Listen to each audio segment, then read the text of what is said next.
जों थाबैनो case file खालामसिगोन। प्रमद बर'खौ आं रिकुवेस्ट खालामबाय जिरायथ'नोसै, जिरायथ'नाय खोथाखौ बुङाखै। दा जोंनि लिडारफ्रा बुंदों जे जोङो एसे जिरायथ' बर'निनो जानांगौ बिल लिरनायफ्रा, बर'निनो हरनांगौ। आरो नोंसोरहाबो इंलिसनि लेख राव मेंबाय होनना लायोबा बिथाङा जिरायनानै था, जिरायदो। मानो होनबा जोङो मेङाखै। आं बेखौ बे बिश्वजित दैमारि सारनाव बुंदों आरो बेखौ आं नोंथांनो सोंबावगोन, बे बन्द' जानांगौ। खुलुमनाय थाबाय गासै जोंनि बर' रायजो राजा आइ आफा बिदा फंबायफोरनिसिम। दिनै जोङो बिसेस बे हा हुनि बा बिटिसिआव जोंनि ट्राइबेलफोरनि माखासे मोनथायफोरनि सायावनो लानानै खोथा जोङो बुंनो सानदों। अलरेडि बे आदाया बे खोथाखौ माखासे बुंलांखाजोब्बायानो। दा बेल' जे जिनिसा जोंनियाव जानो नाङा बे जिनिसखौ जोङो बुजिनो मोन्दों। बेखौ जोंनि बिटिसि सरकार बा जोंनि हा हुनि EM रन्जित सार बिथाङाबो बेखौ मावनाय नङामोन होननानै जों सानो, बा प्रमद बर' साराबो बेखौ मावनाय नङामोन होननानै सानो। नाथाय सोरनिबा नारसिननायाव बा गोजौनिफ्राय माबा नारसिननायाव बे जानाय जिनिसखौ बे खामानिफोरखौ मावनांदों जानो हागौ। नाथाय दा बिथांमोना बेखौ गिनानै जुदि आयेनाव गैयै बिटिसि 6 सिडिउल हिसाबै जे एक दङ, जे आयेन दङ, बेफोरखौ सिफायनानै खामानि मावोब्ला उननि थाखाय जोंनि बे एडमिनिस्ट्रेसन बा बिटिसि सरकारा सालायनांगौआ जों उनाव माबायदि सालायगोन, बे मोनसे लुज जानानै थागोन। मानो होनबा मोनसे सरकारा आयेनजोंसो सोलियो, आयेन बन्थ' जों सोलिनांगोन। दा जेरै जोङो बेखौनो होनबाय थादों, जोंहा हा हुनि मोनथाया जोंनो जेखाय होखाबाय। सासे बिफाया गावनि फिसाला सासेनो नामजारि खालामनानै होबाय आरो बे हाखौ गुबुननो होनो हाया, दस्रायाबो रायज्लायनानैबो होनो हाया, बे बिफायाबो बेखौ दस्रानो होस्लायफिननो हाया। दा बे बिटिसि 6 सिडिउला जोंनो मोनथाय रिजार्भेसन मोनथायखौ जोंनो होखाबाय। बे मात्र ट्राइबेल बेल्ट ब्लकल' नङा, ट्राइबेल बेल्ट ब्लकखौ लानानै बे बिटिसिखौ दानाय जादों। खिन्थु जेरै हाया ओरै एसे दखर हाखर हाला थायो, बेबो बे हाखराबो बे माहाजोननि, हायाबो बे माहाजोननि। नोंखायनो बेखौ दानख'बालानो कन्टिगुवास हिसाबै लादों। दा बेवहाय एसे आवगायाव जेखौ जों बेखौ नन रिजार्भ बा बेल्ट ब्लकआव गोलैयाखै होन्दों, बे बेल्ट ब्लकआव गोलैयैखौबो बे बिटिसि जेला जाबाय होनबा बे कन्टिगुवास बे सिङाव जे बिटिसि सिडिउल जाबाय बे गासैबो रिजार्भ। बे रिजार्भ माने ट्राइबेल एरिया लेन्ड, बियो ट्राइबेल लेन्ड, बियो बेवहाय खुनु माने गभर्नमेन्ट कास्ट लेन्ड बे 6 सिडिउलनि बाहेरायाव बेबायदि नङा। जोंनि मानसिफ्रा बे कनसेप्टखौनो मोजाङै जोंनि दैदेनगिरिफ्रा मोजां बुजियाखै, मोजां बुजिनानै लायाखै। बिटिसि 6 सिडिउलखौ बिटिसिआव सोरबा गभर्नमेन्टआ बानायनाय होननानै सोरनिबा होननानै बेखौ नारगारनानै दोननो नागिरदों। नाथाय बिटिसि 6 सिडिउलाव जोंनि एकदम सिकिउर सेफटिनि थाखाय जोंखौ बानायनानै होखानाय, बेखौ बे बिजेपि गभर्नमेन्टआव बानायदों। बे जादों LK आडबाणीनि आरो बे जोंनि अटल बिहारी बाजपेयी बिसोरनि अननायाव बे बर'फ्रा सेस जानोसै होननानै बेखौ बै समावनो होदों। दा आङो बुंनो हागौ, जों बुंनो सानो जे बिटिसिखौ बिजेपिनि दिनाव बानायदों, बिजेपि बानायगोन होननानै। नोंगौ बिजेपि बानायगोन, बानायनो हागौ। खिन्थु बे दानि गभर्नमेन्टआ, जोंनि आसाम गभर्नमेन्टआ, बे बिजेपियानो जा सोरबा दस्रा पार्टियानो जा, आसामाव जोंनि एगेन्सि मावग्रा आसामिस नाथाय सेन्ट्रेल गभर्नमेन्टजों जुदि डाइरेक्ट खामानि मावोबा, जुदि दिनै बिश्वजित दैमारिया नंगौ मोजां मावदों, जों मिथिगौ बर'नि थाखाय बे मोजां मावदों बा सासे रोंगौथि गोनां हिसाबै मावदों। बे बिश्वजित दैमारि बादि जोंनो गोबां ओंखारनांगौ, बिश्वजित दैमारि बादि मावनांगौ। नाथाय जोंनि आसामनि आन्दाराव नङा, बे बिजेपि मावोब्ला डाइरेक्ट सेन्ट्रेलजों डाइरेक्ट माने दिल्लीजों डाइरेक्ट दिल्लीजों मावोबा जोंनि खामानिया बिटिसि 6 सिडिउल जेरै जादों बेबायदिनो स्रा जागोन। नङाबा बे आसामनि सिङाव, आसामनि बिजेपिनि सिङाव मावनानै आसाम गभर्नमेन्टनि सिङाव मावनोब्ला बे जोंनि बिटिसिआ माब्लाबाबो मोजां एडमिनिस्ट्रेसन खालामनो हानाय नङा। दिनै दा जों नुबाय बे हाया ST LAC दाख्लै जेरै एप्रुभ होदों, आदाया बुंलांबाय बे एप्रुभ होनाय हाया गुबुन हारिनो होनो मोनला। बेहाय जोङो होनदों बे केटेगरि बानायदों, OBC SC प्रोटेक्टेड क्लास होननानै बिदि होदों। खिन्थु बेबादि गैला। मानो होनबा बे 6 सिडिउल माने बियो ट्राइबेल लेन्ड जाबाय, ट्राइबेल एरिया जाबाय, बेखौ खुनु गोदो दस्रानो हाला। बिनि आवगायाव गोदो हायोब्ला हायोमोनगौमोन, खिन्थु दा नंला 6 सिडिउल जाखांनायनि उनाव। आरो दा बेखौनो बुंदों माने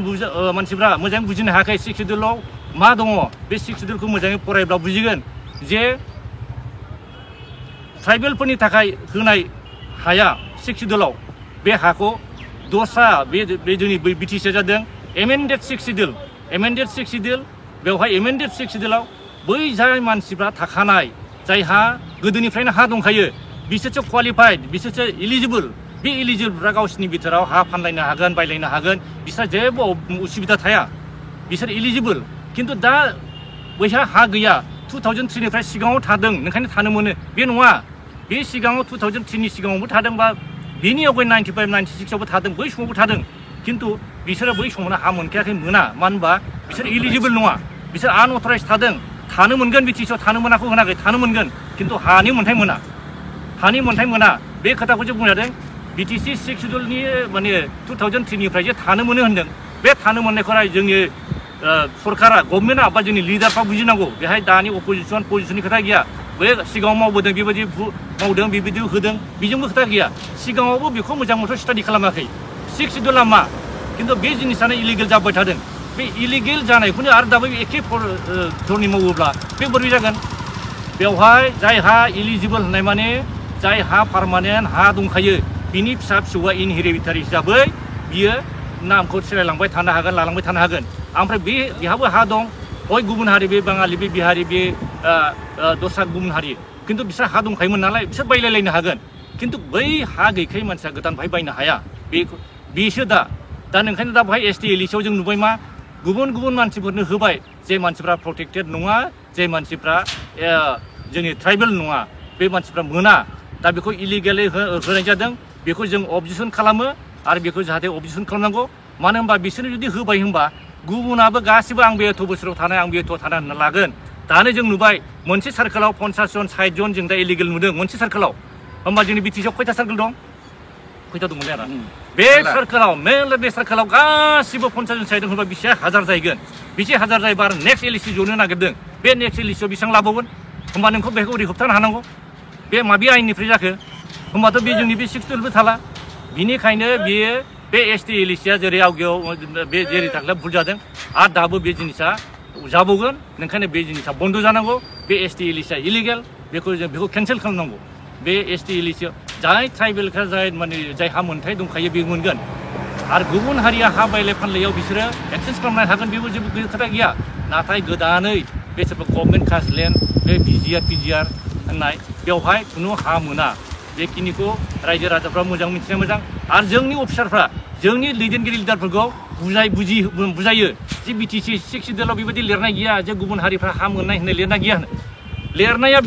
बे एगाव थाया बे बिटिसि सुक्तियाव थाया खिन्थु 6 सिडुल एगाव नायदो दाना बेवहाय फेरा उमुगाव होननाय लिरनाय दं बेबादि दा नोङो बैखौ नायदो ना 6 सिडुला मा 6 सिडुल प्रभिजनाव मा दं बेखौ नायदो बिटिसि सुक्तियाव होनदों जायहा थाखानायफोर दं बिस्रा जेबो उसुबिदा जानो मोना बेखौ होनदों खिन्थु जाय गोदानै बे कास्ट लेन्ड माबा लेन्ड होननानै बिदों बेवहाय मोना बे जिनिसआ 6 सिडुलाव दङ मानो होनबा 6 सिडुला नों गार' हिल्स मेघालयफोरनि बादि बा मिज'रामफोर बादियाव बा कार्बि आलं बादियाव नायदो बेहाय 6 सिडुल होनायाव रावबो नन ट्राइबेल बा अन ट्राइबेलफ्रा मोनाखै खिन्थु जोंनिया एमेन्डेड 6 सिडुला मा बेवहाय एसे माखासेफोर दंखायोमोन नालाय ओंखायनो सोरबाया ट्राइबेल बेल्ट ब्लक जानायनि आवगाय सिगां दं बिसोरबो दं खिन्थु बेल्ट ब्लकआवथ' मोना दंब्लाबो दं जा सोरबा दं होनना बुङा बे इलिगेल खिन्थु दा नैबे 6 सिडुल जाखांनानै जेब्ला बेल्ट ब्लक नङियाव दङ होननाया बिसोरो जायहा हा दंखायो बिसोर थानो मोनो बे जिनिसखौसो जोङो क्लियार काट जानांगौ बुजिनांगौ आरो बिनि बादै दा गोदान खुनु रावनोबो हा होनो मोना बे खोथाखौल' जोङो दा जोंनि दिनैनि बे मिडियानि गेजेरजोंहाय दा बेखौ बुं जे नै बेहायनो होनखानाय दङ जायहा हा दंखायो बिसोरनि थाखाय जेबो उसुबिदा 4.3 नि A Bआवबो नाय बेहाय होनखानाय दं बिसोरल' जेबो उसुबिदा थाया बिसोरखौ जोङो माने बिसोर हा मोना होननाय गैया खिन्थु गोदान जाय मानसिफ्रा जेबो हा मोनाखै बिसोरनि थाखाय हा गैखायामोन बिसोर मोना बे खोथाखौ दिनै आं बेखिनिखौ बुंबाय प्रमद बर'खौ आं रिकुवेस्ट खालामबाय फेरेंगा सार्भे खालामबाय गासै सार्कल अफिसारफ्रा नन ट्राइबेल जाजोबनानै दङ ट्राइबेल अफिसारफोरखौ लाबो मानो होनबा बिसोर ट्राइबेलनि सेन्टिमेन्टजों खामानि मावगोन होमबा जोंहा ट्राइबेलनि थाखाय मोजां खामानि मावनो हागोन बेनिखायनो आरो जायहा बिटिसिआवबो दङ सेक्रेटारि जइन्ट सेक्रेटारि दं बिथांमोनहा एन्टि ट्राइबेल दं माखासे आरो माखासे आरो प्रिन्सिपाल सेक्रेटारिनिफ्राय लानाय सेक्रेटारि जइन्ट सेक्रेटारि बिसोरो एन्टि ट्राइबेलनि खामानिखौ मावगासिनो दं जों नुदों आरो माखासेयाथ' बिराद कराप्टेड आरो सोरबाया 3 बोसोरनि बारा जाबाय बेबादिखौ माने एक्सन लायाखै आरो बिसोर खालि बियो आसाम गभर्नमेन्टनि आसाम माने रुल आसामनि माबा आसाम गभर्नमेन्टआ थिननाय बादि आसाम गभर्नमेन्टनि आयेन बादिसो माने नाथाय बे बिटिसि 6 शेड्युला एक्सट्रा एडमिनिस्ट्रेसन बियो बेहाय खुनु आसामनि रुलजों बेहाय सोलिथारनांगौ बे नङा जे जिनिसा बाहाय जोंनाव ट्रेन्सफार साबजेक्ट जाबाय बे ट्रेन्सफार साबजेक्टखौ जोङो आयेन बानायनानै जों सालायनो हानाय दङ नाथाय बे जिनिसा लुज जागासिनो दं जोङो लुबैयो प्रमद बर' सरकारा थिग আছে बेखौ सालायनो मोजां खालामलाङोबा बेफोरबादिखौ नोजोर होनानै थाङोबा आरो सोलिबावथों आरो सरकार फैबावथों खिन्थु बेफोरबादिखौ खालामलाङाब्ला जोङो बेदि लुज नुयोब्ला जों माब्रै जोङो मोजां मोननो हागोन बेनिखायनो जोंथ' लुबैयो फेरेंगा सारमोन थादों बयबो इउपिफोराव मोजां एमएलए दङ मोजां मानसिफोर दङ दिनै जोङो बिदियाव मानसिफोरखौ जों नायनांसिगोन जे जोंहा पार्टिनि खोथा गैया जोङो जाय मोजां मानसि बे मानसिफोरखौ जों नायहरनांगोन एबार मानो होनबा नुबाय जे जोङो माखासे आयेनफोरखौ मिथियाब्ला आयेनफोरखौ जुदि बाहायनो नागिराब्ला लिडारल' जानानैथ' जानाय नङा नैबे खोथाखौ जोङो रायजो राजाफोरखौ नोंखायनो सांग्रां जानो थाखाय खावलायहरबाय जे जोङो गावजे सासे सिटिजेन गावजे सासे भेलु गोनां सिटिजेन जों जे राजा बानायगोन बे राजा बानायनायाव ओरैनो दैयाव थांगारहोनो नाङा जे आंनि 500 मोननाय 1000 मोननाय इलेक्सन समाव मोननाय बेखौ जों थांनो नांला जोङो मा जाय मानसिया मोजां इउपिपिआनो जा बिपिआनो जा बिजेपिआनो जा मोजां मानसिखौ सायख'नो थाखाय बे सायख'नाय बोथोरा फैबाय बेखौनो जों नुबाय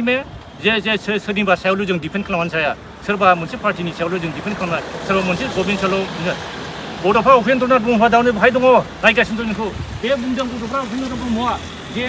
जोङो नांलांबाय थानांगोन जेसेबांसिम जोंनि गला सहैयागौमानि बर'ले रायजो जायागौमानि जे जोङो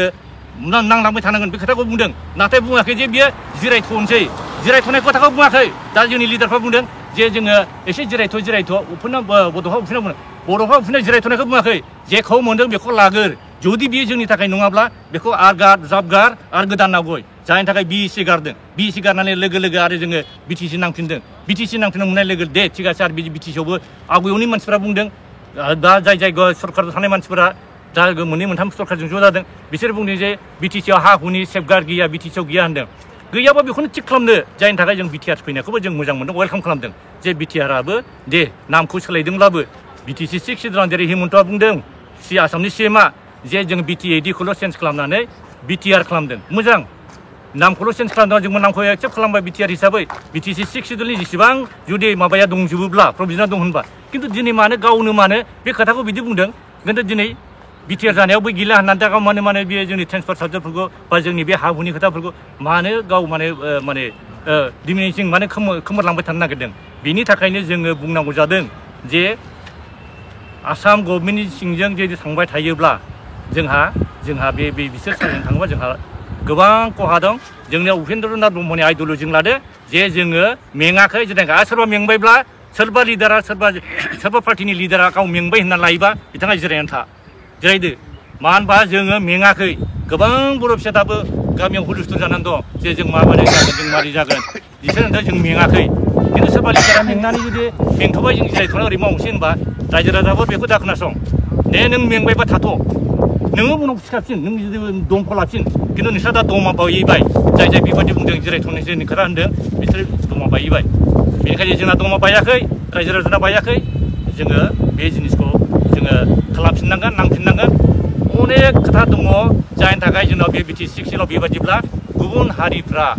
सार्टिफिकेट इलिगेल लायै नमिनेसन होबावसिनो बिटिसिआव बेखौ आरो पार्लियामेन्टआव आरो फैगौ माबायाव एसेमब्लियाव एसेमब्लियावथ' बावला नै बिनि बिजाखौ आरो एसेमब्लियाव जाहैगोन होमबा बे गुबुन हारिफोरा जुदि बिदि दारायनो मोनोब्ला आं बेखौ बे बिश्वजित दैमारि सारनाव बुंदों सार बोरै जानांगौ नों दसे नायग्राया दा बे जुदि एमपिआनो जुदि गुबुन हारिफ्राबो गुबुन जायगानिफ्रायबो दारायफैनो मोनोबा मारै जागोन बे साराथ' स्वीकार खालामदों नोंगौ जों बेबायदि मा खालामदोंब्ला जोंथ' बेखौ नांनांगोन ज'यैनो जों खिन्थु इउनाइट जानांगोन ज' जानानै जोङो बेखौ दिल्लीयाव जों धर्मा हैनांगोन बा दिल्लीयाव जों माबा हैनांगोन मेम'रेन्डाम हैनायखौ होनदों खिन्थु दा जोङो दिल्लीयाव थांनो जों मा लांफां फैसा जुथि बायदों गैया जोंनि थाखाय जों फैसा थांनो हायाखै जायनि थाखाय जोंनि माखासे केसफ्रा आद्रा जानानै दं जों केसनि थाखायबो जों नांगासिनो दं आरो जोङो नैबे हा हुनि बेलायाव जों माब्लाबाबो जिराया माब्लाबा जों अलरेडि उल्टिजों रायलायबाय जे बेवहाय खुनु केटेगरि गैया ओबिसि एससि बिसोरनो हा होनाय बिदि गैया ओंखायनो जों बेखौ जोङो अलरेडि डिसकासन जाबाय जों थाबैनो केस फाइल खालामसिगोन बे बे SDA लिस्टआव इलिगेल दं आरो BTC आ बिजोंबा जोंहा दंस' जागोन बेखिनिखौ आं रायजो राजाफोरनो मिथिहोहरग्रोनाय जाबाय धन्यबाद।